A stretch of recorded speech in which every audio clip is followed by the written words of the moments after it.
Here are 5 keys to building a consistent rotational golf swing.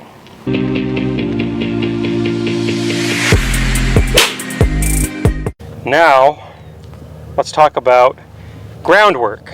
That would be key number 4, right? Yep. What is groundwork?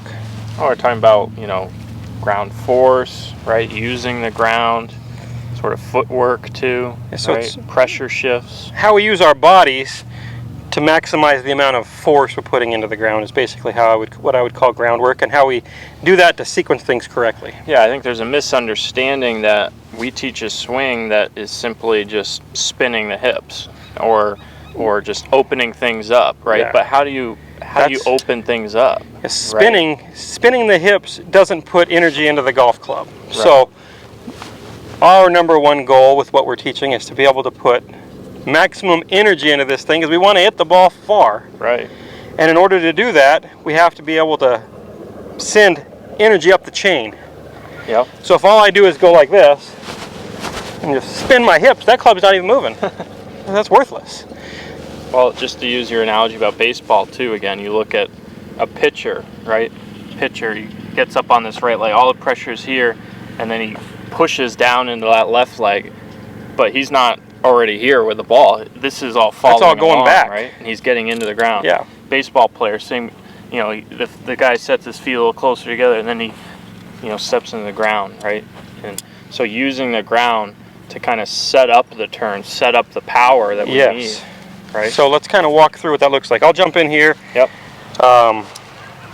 So first thing I like to see is, in every swing, I like to see a little bit of flowing of pressure back and forth as we're waggling and looking at our target.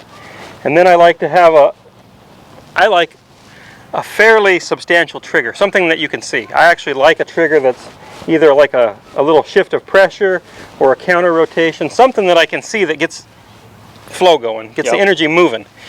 And so if we were to put me on a pressure plate and see, before I pull the club back, when I make my little trigger move like this, that's my move.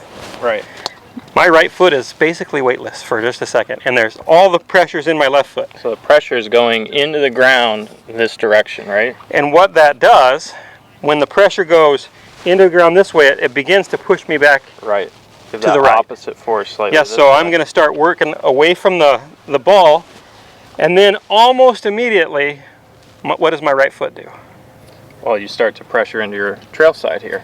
Yeah, because if I just triggered and I would wander off to the, and that's what people call a sway. So a little bit of lateral motion is not a bad thing as long as we catch ourselves with our pressure. Right. So I trigger, I start going this way, and I catch myself. Now what do? I put pressure into my right foot, which that's what winds me up. Right. So the pressure is now going in this direction. And that's winding me up, and at some point it's actually going to start to push me back the other way. So I'm going to start about the time my club gets right here. You'll see this hip actually start to wander back this way, back toward the target. Right. And so that some call a recentering move. And all that really is it's timing the force into the ground so that it starts to push us back in time. Because a lot of people, they go, I got all my force under this foot, but I actually didn't put a magnitude of force to center me back up. Well, you and I talk about this all the time, is that the golf swing is really such a spiral to it, right? How our bodies move. And that the pressure, while it is going laterally left and right, it's also going back and forth this way too, right? So your little pressure shift left, you kind of push probably a little bit onto the outside of your left foot, into your toes a little bit, in the arch, and then you push into your right heel. So it's already starting to sort of spiral. It's going up and around. Yeah. And then I use my right foot to keep the motion going. Right. And to start to send me back, because my right foot actually starts to send me back toward the target while the club is going this way. Okay, so how are we going to level things out now from the top? That's the question, right? So now I kind of have a trap door under me. It's what happens. I get up here and I go wham into the ground. Right. And I fall, which makes, as I'm beginning to unwind, I'm actually a lot lighter than I started. So I'm 190 pounds, and as I change directions and I start down like this, I weigh like 75 pounds. So there's not much happening. I'm really light. Yeah. And so I get all the way back to square like this, and then I catch myself. Right. And when I catch myself, boom, that's when my left foot really bangs into the ground. And the force pushes back the other way. And the force pushes back this way, and you'll see my body go opening up. Right. So again, when you got to the top, you didn't just merely spin, right? You first sort of dropped into the ground a little bit, and that set up the pressure to fight you back, and basically that set up the turn. Yeah, so I'm falling, catching myself, and turning out of the way. I'm not pushing back up. I'm using that as a rotary force, because you could fall, catch yourself, and stand up and flip it. You probably hit it pretty hard, but you might not ever find it. Right. You catch yourself, and you use that to make your body turn out of the way. And what's interesting is when you look at these force plates and pressure plates, the maximum pressure in the lead side is before impact. It's not at impact. Right? The maximum pressure in the lead side is the guys who hit it the farthest make it happen the soonest. Right. So, like for me, it's at left arm parallels about my maximum force. Right here.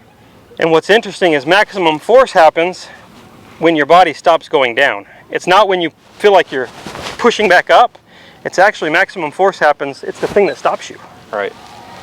So basically, this trigger, a little left, pressure here, that's setting you up to turn back this way, and then you drop, and this sets you up to rotate and turn back that way. Yes, you need those forces to be able to turn yourself.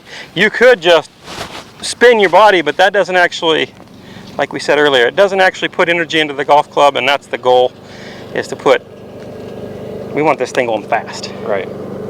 So understanding how we're using the ground and creating some movement in our body, these pressure shifts, just like if I was an athlete, like a pitcher or a baseball player, understanding some of those things and allowing for some of that freedom, that athletic movement can really set up the rotation that we're talking about. Yeah, it's all about learning how to time the flow of that pressure shift, those movements. That's what creates that rotary swing for you. Cool. All right, that's our fourth key. Hey guys, I'm sure you figured out that this video only contained one of the keys to a rotational golf swing. To watch the rest of the series, please click on the link up here or in the description. Thanks.